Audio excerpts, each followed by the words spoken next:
Three newsrooms claimed Friday to have uncovered evidence showing Donald Trump and his inner circle coordinated with Russian aligners during the 2016 presidential election. They uncovered nothing of the sort. Though CNN, CBS News and MSNBC worked independently from one another, each came to the same bogus conclusion based on the same bad information.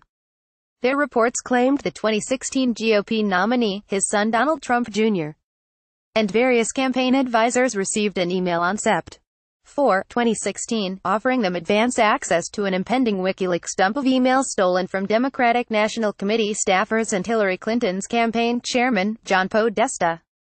Exclusive email shows effort to give Trump campaign WikiLeaks documents, read a titillating CNN headline. CBS reported, House Intel investigates Trump Jr. email involving documents said during campaign.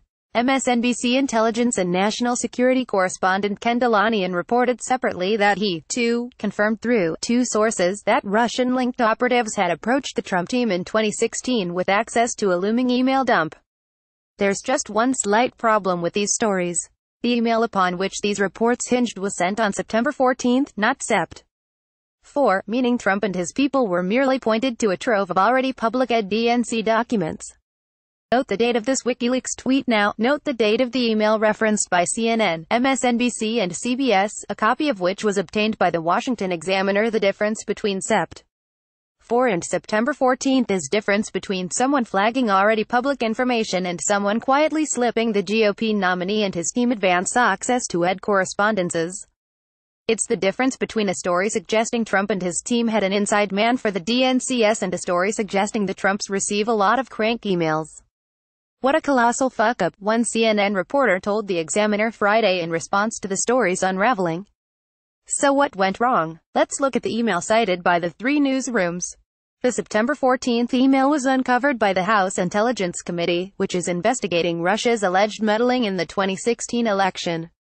Federal investigators are poring over thousands of emails sent and received by Trump officials and family members, which means they are also looking into spam and junk mails. Donald Trump Jr., who received a copy of the email on September 14, was asked about the note this week during a closed-door session with committee members. How the contents of that email got into media hands is anybody's guess, but it's not the best look for the committee.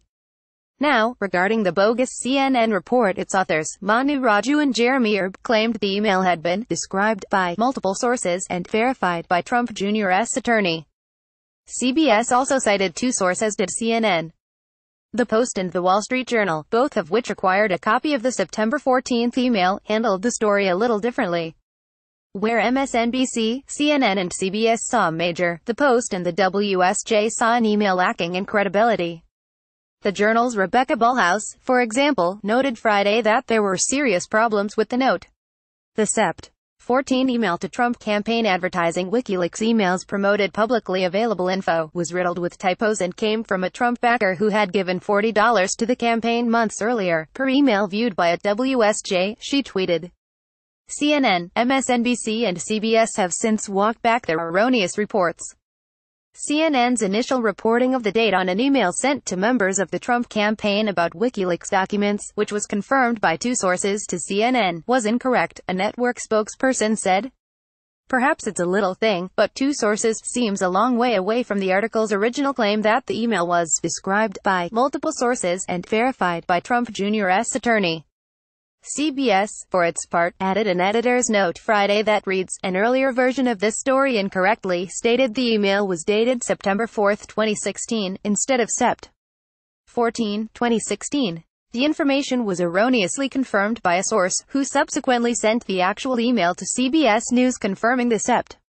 14 date. The corrections are nice and all, but there are still some questions that need answering. It'd be one thing if a single source botched the date.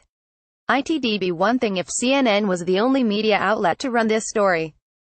But when you have multiple sources providing the same incorrect information, and three newsrooms run the same bogus claim independent of each other, you may have something much worse than a simple numerical mistake on your hands. You may have an intentional effort by certain political operatives to spread misinformation. This story has been updated to include MSNBC's role in spreading the false email date.